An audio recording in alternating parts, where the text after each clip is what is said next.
اعوذ باللہ من الشیطان الرجیم، بسم اللہ الرحمن الرحیم۔ معزز ناظرین و سامعین، السلام علیکم ورحمۃ اللہ وبرکاتہ۔ یوٹیوب چینل شعور و آگہی پر آپ سب کا خیر مقدم ہے۔ آج کے پروگرام میں جیسا کہ آپ سب کو علم ہے کہ ہم نے اس سے پہلے 2 پروگرام نعمائے جنت کی حقیقت کے حوالے سے پیش کیے ہیں۔ آج بھی اسی سلسلے پر تیسرا پروگرام آپ کی خدمت میں پیش کیا جائے گا۔ اس سے پہلے کہ آج کے نکات کے اوپر کوئی بات کی جائے، ایک تھوڑا سا خلاصہ پچھلے 2 پروگراموں کا ہمارے ان ناظرین کے لیے پیش کیا جانا مقصود ہے جو کسی وجہ سے پہلے 2 پروگرام نہیں دیکھ سکے۔ پہلے پروگرام میں ہم نے ایمان اور اعمال صالحہ کے تعلق کے اوپر بات کی، اور اسی طرح جنات یعنی باغات جو عالم آخرت میں اللہ تعالیٰ نے انسان کے ساتھ ایک مومنین کے ساتھ وعدہ کیے ہیں، ان کی حقیقت پر بات ہوئی۔ دوسرے پروگرام میں ہم نے جنت میں موجود نہروں سے متعلق بات کی۔ ان نہروں سے کیا مراد ہے؟ کیا وہ نہریں وہی نہریں ہیں جو کہ ہم اپنے ماحول میں دیکھتے ہیں؟ آج کے پروگرام میں اسی آیت یعنی بشر الذین آمنوا وعملوا الصالحات جو سورہ بقرہ کی آیت نمبر 29 ہے، اس کے تیسرے نقطے یعنی کلما رزقوا منہا من ثمرۃ رزقا قالوا ھذا الذی رزقنا من قبل پر بات ہوگی۔ یعنی ان ثمرات سے کیا مراد ہے، ان پھلوں سے کیا مراد ہے؟ کیا ان پھلوں سے وہی پھل مراد ہیں جو کہ ہم عام روزمرہ زندگی میں کھاتے ہیں اور استعمال کرتے ہیں، یا اس سے مراد کچھ اور ہے؟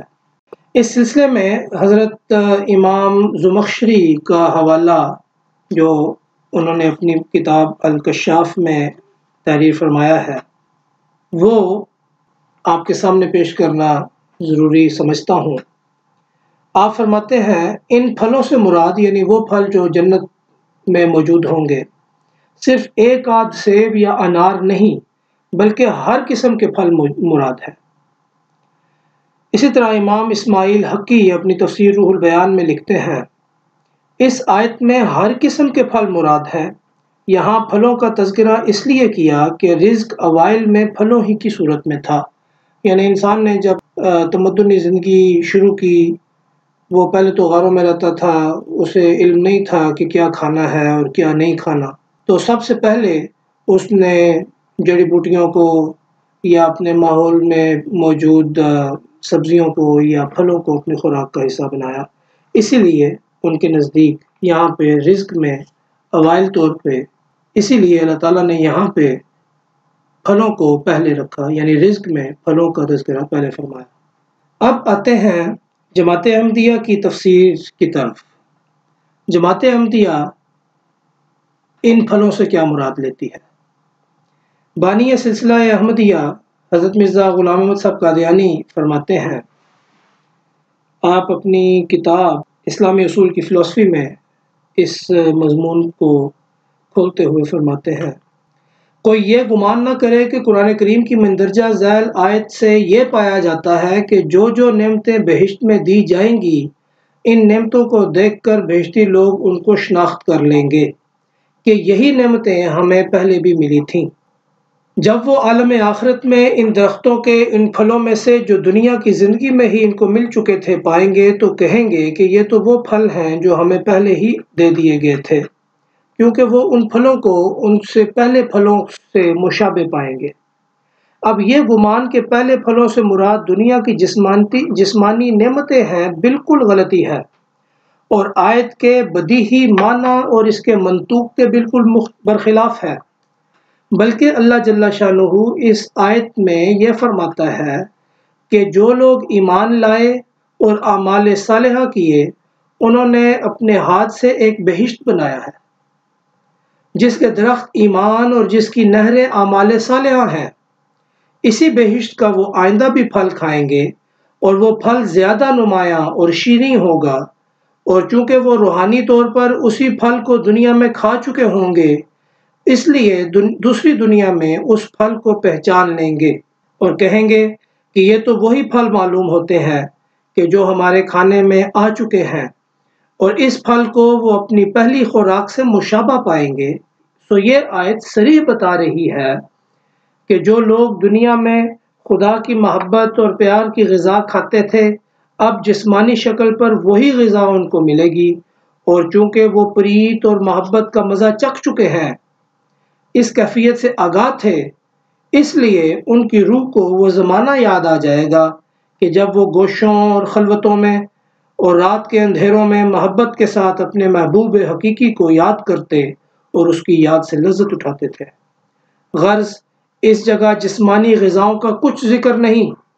اور اگر کسی دل میں یہ خیال پیدا ہو کہ جب کہ روحانی طور پر عارفوں کو یہ غذا دنیا میں مل چکی تھی، تو پھر یہ کہنا کیوں کر صحیح ہو سکتا ہے کہ وہ ایسی نعمتیں ہیں کہ نہ دنیا میں کسی نے نہ دیکھیں، نہ سنی، اور نہ کسی کے دل پر گزریں، اور اس صورت میں ان دونوں آیتوں میں تناقض پایا جاتا ہے۔ تو اس کا جواب یہ ہے کہ تناقض اس صورت میں ہوتا ہے کہ جب اس آیت میں دنیا کی نعمتیں مراد ہوتی، لیکن جب اس جگہ دنیا کی نعمتیں مراد نہیں ہے، جو کچھ عارف کو معرفت کے رنگ میں ملتا ہے وہ در حقیقت دوسرے جہان کی نعمت ہوتی ہے، جس کا نمونہ شوق دلانے کے لیے پہلے ہی دے دیا جاتا ہے۔ یاد رکھنا چاہیے کہ باخدا آدمی دنیا میں سے نہیں ہوتا، اسی لیے دنیا اس سے بغض رکھتی ہے، بلکہ وہ آسمان سے ہوتا ہے، اس لیے آسمانی نعمت اس کو ملتی ہے۔ دنیا کا آدمی دنیا کی نعمتیں پاتا ہے اور آسمان کا آسمانی نعمتیں حاصل کرتا ہے۔ تو یہ بالکل سچ ہے کہ وہ نعمتیں دنیا کے کانوں اور دنیا کے دلوں اور دنیا کی آنکھوں سے چھپائی گئیں، لیکن جس کی دنیاوی زندگی پر موت آ جائے اور وہ پیالہ روحانی طور پر اس کو پلایا جائے جو آگے جسمانی طور پر پیا جائے گا، اس کو یہ پینا اس وقت یاد آ جائے گا کہ جب کہ وہی پیالہ جسمانی طور پر اس کو دیا جائے گا۔ لیکن یہ بھی سچ ہے کہ وہ اس نعمت سے دنیا کی آنکھ اور کان وغیرہ کو بے خبر سمجھے گا، چونکہ وہ دنیا میں تھا اگرچہ دنیا میں سے نہیں تھا، اس لیے وہ بھی گواہی دے گا کہ دنیا کے نعمتوں سے وہ نعمت نہیں۔ نہ دنیا میں اس کی آنکھ نے ایسی نعمت دیکھی، نہ کان نے سنی، اور نہ دل میں گزری، لیکن دوسری زندگی میں اس کے نمونے دیکھے جو دنیا میں سے نہیں تھے، بلکہ وہ آنے والے جہاں کی ایک خبر تھی، اور اسی سے اس کا رشتہ اور تعلق تھا، دنیا سے کچھ تعلق نہیں تھا۔ حضرت مسلم موعود مرزا بشیر الدین محمود احمد صاحب اس سلسلے میں فرماتے ہیں، قرآن کریم میں جن باغوں اور نہروں اور پھلوں اور شہد اور شراب کا ذکر آتا ہے وہ اس دنیا کے باغوں اور نہروں اور پھلوں سے بالکل مختلف ہیں، اور وہاں کا دودھ اور شہد اور شراب اس دنیا کے دودھ اور شہد اور شراب سے بالکل مختلف ہے۔ اب اس آیت میں اللہ تعالیٰ نے مشابہت کا تذکرہ کیا ہے۔ اس مشابہت سے کیا مراد ہے؟ کیا یہ وہی معقولات ہوں گے جو دنیا میں کھاتے رہے ہیں؟ ابھی مرزا صاحب کی تفسیر کے حوالے سے بھی بات ہوئی کہ اس سے مراد ہرگز وہ نہیں ہے کہ انسان جو سیب یا پھل یا انار اس دنیا میں کھاتا ہے وہی چیز اسے اس اگلی دنیا میں ملے گی۔ صاحب ایسر التفاسیر اپنی تفسیر میں لکھتے ہیں، جب بھی جنتیوں کے سامنے مختلف اقسام و انواع کے پھل لائے جائیں گے تو وہ کہیں گے کہ یہ تو وہی ہے جو ہم دنیا میں کھاتے رہے ہیں۔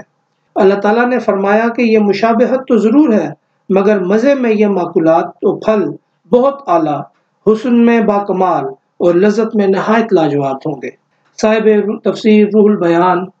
علامہ اسماعیل حقی اپنی تفسیر میں لکھتے ہیں،